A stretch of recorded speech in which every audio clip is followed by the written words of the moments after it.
আমাদের ভোট হবে ভোটের মতো। হাসিনা অর্ডার দিয়েছিল এই 3 বাহিনীর প্রধানদেরকে গুলি করো।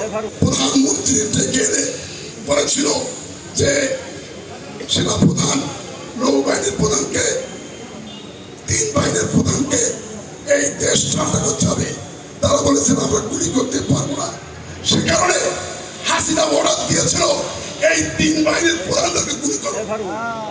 আর এর মধ্যে সেনাবাহিনী এসেছে, গুলি তাক করেছিল। অন্যদিকে তাক করেছিল ওই 3 বাহিনীর প্রধানের সিকিউরিটি। 2 পক্ষের গুলির মাঝে ছিল হাসিনা। অতএব তাকে ধরে তার বোনকে বলে যে এখন সবার আগে মৃত্যুবরণ করবে হাসিনা। তারপর সেনাপ্রধানগুলো এইরকম যুদ্ধের পরে বাংলাদেশের সকল মানুষ, লাখো কোটি মানুষ ওই গণভবন, ওই সংসদ ভবন, ওই রাজপথ ঘেরাও করে ফেলেছিল বন্ধুরা। এই জন্য তিনি পালিয়ে যেতে বাধ্য হয়েছে বাংলাদেশে। এই কাজটি আমরা করতে উচিত, আমাদের করা যায়। হাসিনা যেভাবে দেশ চালাইছে এইভাবে কি আমরা দেশ চালাতে পারি? আমাদের ভোট হবে ভোটের মতো। RICL TMX, যুগের পর যুগ স্থাপনা থাকে মজবুত। অনেক কথা বলার সুযোগ ছিল, কিন্তু আজকে আমি আপনাদের দোয়া চাচ্ছি। ভোট হবে ইনশাল্লাহ তারেক রহমানের সাথে, প্রিয় নেতার সাথে। প্রধান উপদেষ্টা ডক্টর ইউনূস সাহেব কথা দিয়েছেন, আপনারা দেখেছেন। সে কারণে নির্বাচন প্রক্রিয়া শুরু হয়েছে। তিনি বলেছেন প্রধানমন্ত্রী, প্রধান উপদেষ্টা ফেব্রুয়ারিতে নির্বাচন হবে। জামাত করেছিল, আমি জামাতের ভোটেও এমপি হয়েছিলাম।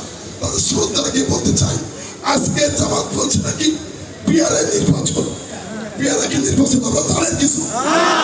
বিহার মানে সব বাড়ি ফেরাত থাকবে আর ওনারা যোগ করবে। এটা বাংলাদেশের আইন নাই। অতএব অন্য বস্ত্র, আশ্রয়, বাসস্থান এবং গণতান্ত্রিক পদ্ধতি কি?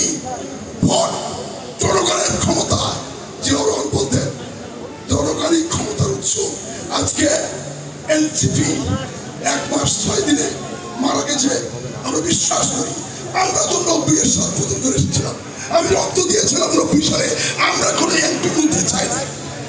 আজকে 3 জন উপদেষ্টা হয়েছে, তাদের কেলেঙ্কারি শেষ নাই। তাই আসুন ভাই, আমরা সকলে মিলে নির্বাচন হবে। জামাত ইসলাম ভাইদের বলি, আসুন আপনাদের অবশ্যই অন্যদিকে প্রচার না করে, আমাদের যত অপ্রচার করেন না কেন, তারেক রহমান যখন ফিরে আসবে ইনশাল্লাহ 1 কোটি কোটি মানুষ ওই ঢাকায় এয়ারপোর্টে যাবে। তারেক রহমান বলতেন আমি যখন আসবো ফিরে এসে, আমি আর একটা কথা বলে যাই। দেখেছেন আমার নেত্রী সম্পর্কে বলেছেন ওনাকে পদ্মা সেতুতে ফেলে দাও। কি বলেছিল হাসিনা ভাই? অন্যদিকে হাসিনা বলেছিল ডক্টর ইউনূসকে পানিতে ফেলবা, সুফিয়ান ভাই আবার বলেছিল জিয়ার লাশ নেই এখানে। ভাই 96 সালে ক্ষমতা দিয়েছিল কিভাবে? আওয়ামী লীগ, দাঁড়িপাল্লা, লাঙ্গল এবং ধানের শীষ। তারপর খালেদা জিয়া সিট পেয়েছিল 116টি। আজকে ভোটে কি হবে আপনারা? আজকে নিরপেক্ষ ভোটে বাংলাদেশের মানুষ যেভাবে খালেদা জিয়ার পথে, যেভাবে তারেক রহমানের প্রতি জোট পেতেছে, এই জোটে হবে নির্বাচন। সেই জোট ধানের শীষ পথকে লড়বে ইনশাআল্লাহ। আমি তাই আর বেশি বক্তব্য দেব না, গলাটা নষ্ট হয়েছে আপনাদের। আমাদের মার্কা কি? জিয়াউর রহমান চমৎকার মার্কা তৈরি করে দিয়েছিলেন, এটা ন্যাপের মার্কা। তাই আমাদের মার্কা ধরে বলেন জিয়াউর রহমানের মার্কা, খালেদা জিয়ার মার্কা, খালেদা জিয়ার মার্কা, তারেক রহমানের মার্কা, আমরা এই বিএনপি পরিবারের মার্কা।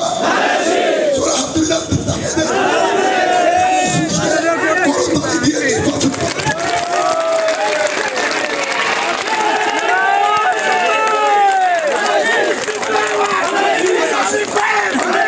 Let's go.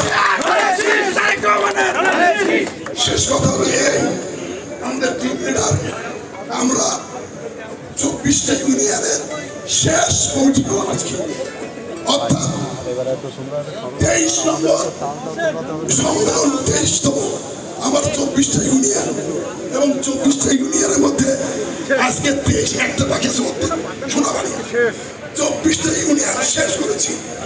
প্রিয় বলেন এবং কোনো কারণ মধ্যে কষ্ট নাই। তালায় 5 তারিখে সর্বোচ্চ মানুষ প্রায় 20,000 মানুষ তারা উঠেছিল, বদরতে 15,000 মানুষ উঠেছিল।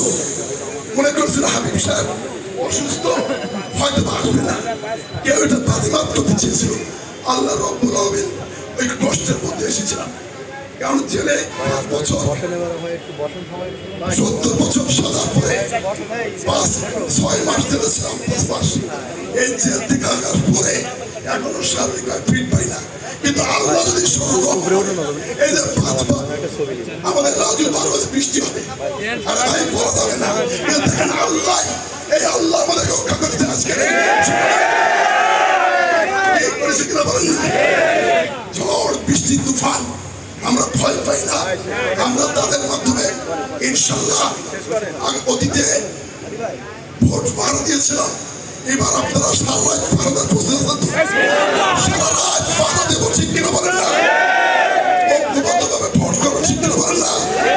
এই ইউনিয়ন যদি 9টা ভোট শক্তি হয়, আমরা করতাম জেলা, থানা, ইউনিয়ন সকলকে সুবিধা দাঁড়িয়ে